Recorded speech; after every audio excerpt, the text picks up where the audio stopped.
Hey everyone, welcome to Choigo. I'm Choi, your Korean guide to the world's toughest issues. Today, we're diving into a dark chapter: Sinan's salt flats and the so-called slave labor scandal. Trump's called Korea inhumane over it, and rumors swirl: kidnappings, murders, even unmarked graves. As a Korean, I grew up hearing, never go to Sinan. Is it really that bad? Are locals, cops, and officials all in on it? We'll unpack 6 angles: history, Trump's words, crimes, and the truth. This one's heavy, so stick with me. Let's go. Let's start with Sinan, a remote island county in South Korea's southwest. It produces 6% of our salt, famous for Taepyeong salt.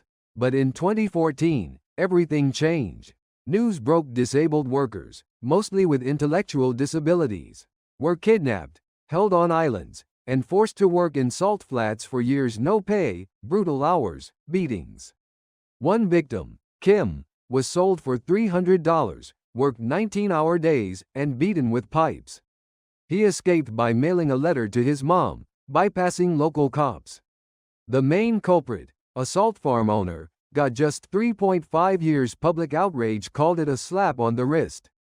Korea was shocked, but Sinan's isolation, 2,000 islands, hard to reach, let this fester. I remember my parents saying, "That's why you avoid Sinan." It wasn't just one farm, dozens were exposed. U.S. Customs Service banned Taepyeong salt imports, citing forced labor. Trump's team jumped on it, with posts on X saying he called Korea inhumane over Sinan's slave labor. It's not new. Back in 2022, Biden's admin ranked Korea Tier 2 for human trafficking, eyeing Sinan. The U.S. says Sinan's salt is tainted by exploitation, like China's Uyghur labor. From Korea, this stings. We're a modern democracy, not a dictatorship. But the 2014 case gave Sinan a black mark globally. My U.S. friends asked, is Korea hiding slavery? It's embarrassing, but is Trump's claim fair, or just political noise? Let's dig deeper. Sinan's not just about salt, it's got a grim rep.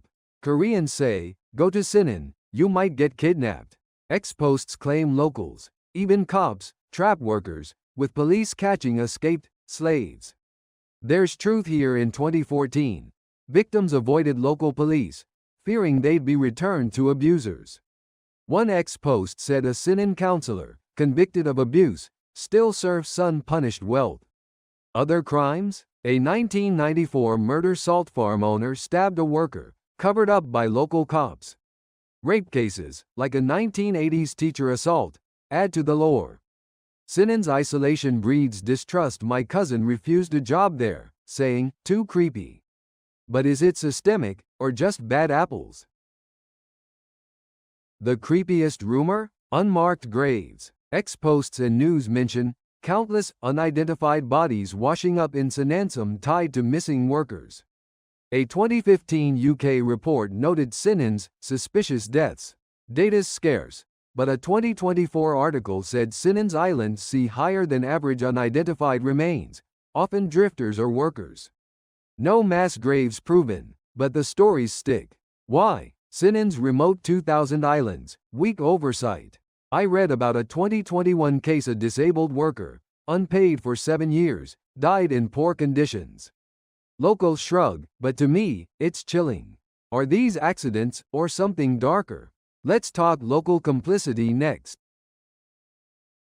Here's the wildest claim: Sinan's a cartel. Cops, officials, locals all protect slavers. In 2014, victims bypassed local police, who were 70 meters from the crime scene but did nothing. A public health doctor blew the whistle, saying police ignored reports. Courts later ruled the state failed to protect victims, awarding $25,000 each. Ex-posts go further, claiming cops catch runaways for owners. No hard proof of a cartel, but Sinan's tight-knit community, many related, breeds silence. My friend's dad, a cop, said rural stations often know locals too well to act. Is it corruption or just human nature? So, what now? Koreans know Sinan's repeat go there is real. After 2014, the government promised reforms, inspections, job training for victims.